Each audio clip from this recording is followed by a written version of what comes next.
Hey guys, it's God's Comic Brad Stine. This is going to be a little controversial. We're going to talk about a really rough subject today. And it has to do with unborn children. And here's my question to you, the question of the week that you get to participate in down below. When does an unborn human obtain personhood? In other words, rights. What's your thoughts? Write them down below. We're going to talk. What do you get a load of this one?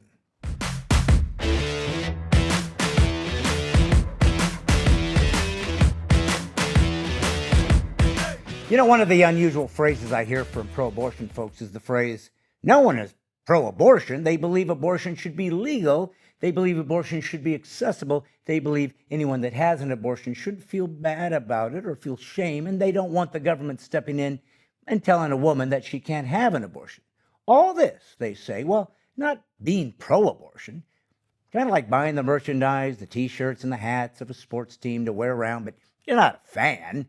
You're sending mixed signals, I'm afraid. Now, I don't know if I can fully grasp what exactly would cause an otherwise normal, nice person to literally lose their mind when it comes to inconsistency and behaving in a moral way. The amount of hoops jumped through, the amount of linguistic gymnastics required to somehow justify your position for abortion without acknowledging what abortion does to a fellow human. It's staggering, but there's a good reason for that.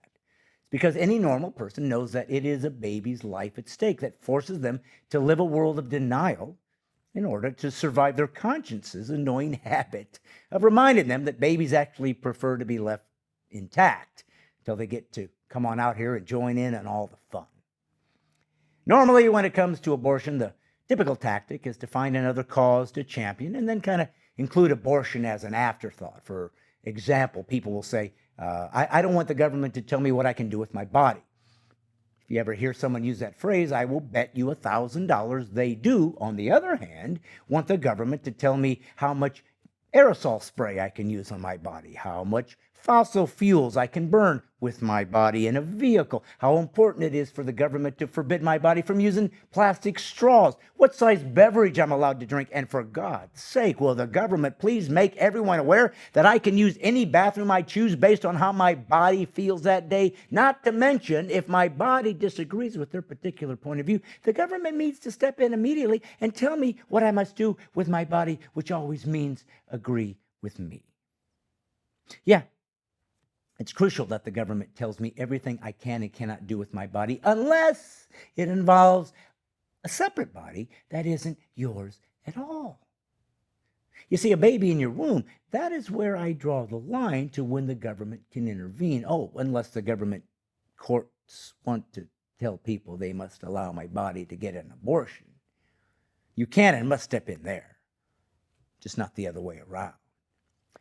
My question to you listening is how abortion was ever considered moral to some humans and immoral to others. One of the ideas you will hear from the discussion from the pro-abortion side is if we don't allow abortions, then women's lives are in danger because they'll go seek illegal abortions on the side where there's no medical protocol demanded from back alley abortionists. So here's my question. Why did back alley abortionists exist in the past? For only one reason, because professional accredited doctors were forbidden to give abortions because, number one, it killed another human, which doctors normally try to avoid, thank God. And two, it's literally written in the Hippocratic Oath, which is one of the oldest binding documents in human history. The oath written by Hippocrates is still held sacred by physicians, which examine the ethics that would be expected of doctors, even though clearly some doctors have abandoned it. Here are a couple lines from the classic version of the oath. I will apply dietetic measures for the benefit of the sick according to my ability and judgment. I will keep them from harm and injustice. I will neither give a deadly drug to anybody who asks for it, nor will I make a suggestion to this effect.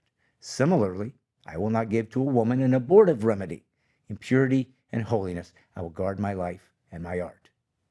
Now, this is from thousands of years ago in a backwards, unsophisticated time, and yet humans then still considered abortion unethical and immoral.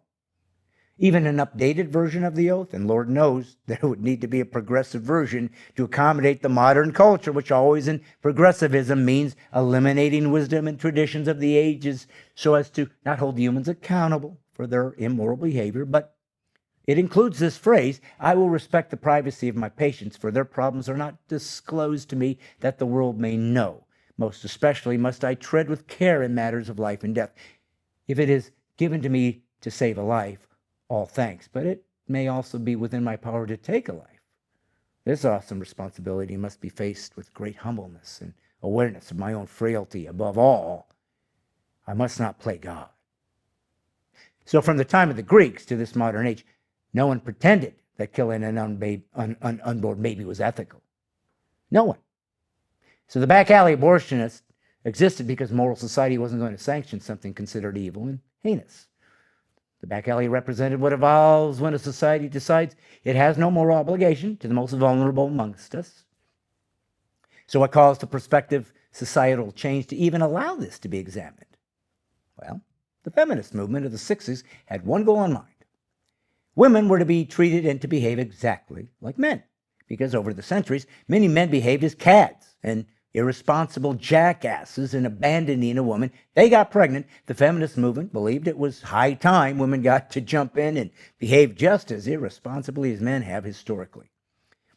Because it always takes two willing participants in order to get pregnant, but physically only one of the two genders ends up carrying the child. Something had to be done to equal the playing field. A man could walk away from his obligation. Woman never could. So the only way to bring about a egalitarian outcome in regards to recreational sex without consequences was to first dehumanize an unborn child and then remove all more restrictions as oppressive and patriarchal and misogynistic and archaic in their attitudes. Thus, the thousands of years of habit of calling an unborn child exactly that, an unborn child, was now to be recategorized, that innocent human being as a fetus, or even more dehumanizing, a clump of cells. I have a flash for you. If you're watching this episode and are able to understand what I'm saying, guess what? You are a clump of cells as well. A clump of cells, mind you, that have miraculously combined to create a healthy, autonomous, rational, moral, free agent, sacred human being made in the image of God. Every single DNA cluster that allowed you to grow into a mature adult was there with you at the conception, just like every aborted human throughout history. If you're being intellectually honest, there really is no argument as to whether a human life is taken with an abortion. It's more a matter of, is that life sacred and worthy of existence and protection, or have we decided that those further down the line of their human flourishing now have some magic power to decide those that come behind them simply don't warrant protection?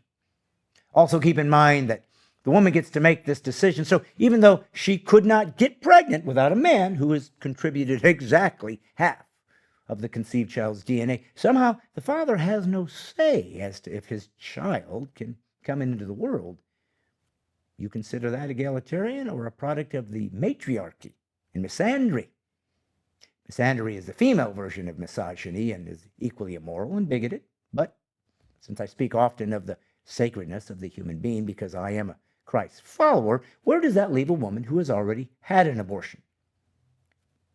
Leaves her in the tender care of the God of the universe, who will, in fact, forgive her, love her, and help heal her if she only asks and believes in his mercy. I'm not here to condemn you, as though I am a judge and jury, but instead want to offer you freedom from guilt and pain so many women have experienced by the inevitable post-abortion trauma the Planned Parenthood conveniently never wants to warn women about. That freedom was paid for by Jesus the Christ, and I pray you find him and release this to his care. But what I cannot do in good conscience is pretend that abortion isn't one of, if not the, single most immoral law ever to come out of the Supreme Court, rivaled only by Plessy versus Ferguson. But even slavery, as immoral as it was, didn't result in the deaths of 100% of those affected by it. It is time for America to decide once and for all if all of its citizens deserve life, liberty, and the pursuit of happiness. We can't even begin to honestly examine that, and some Americans are not even given the liberty to dissent in regards to their own demise. Doesn't seem fair, does it? And isn't everything supposed to be fair? This is God's Comic, Brad Stine. Join the movement. Which movement? PC free is liberty. Speak truth.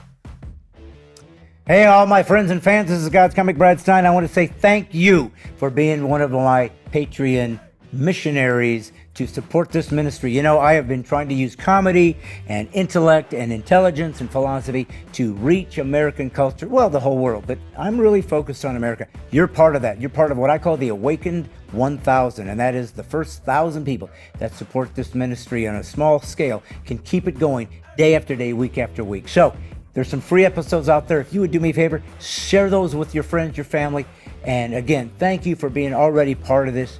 We are going to make a difference. It's already happening. We can take back our place at the table of ideas in America if we believe God is with us, on our side, and we do our part. I'll be here. I'll be the funny. I'll take the hits. If you just support me financially, of course, but also with your prayers and sharing it with other people. Let's see what we can do while the getting's good.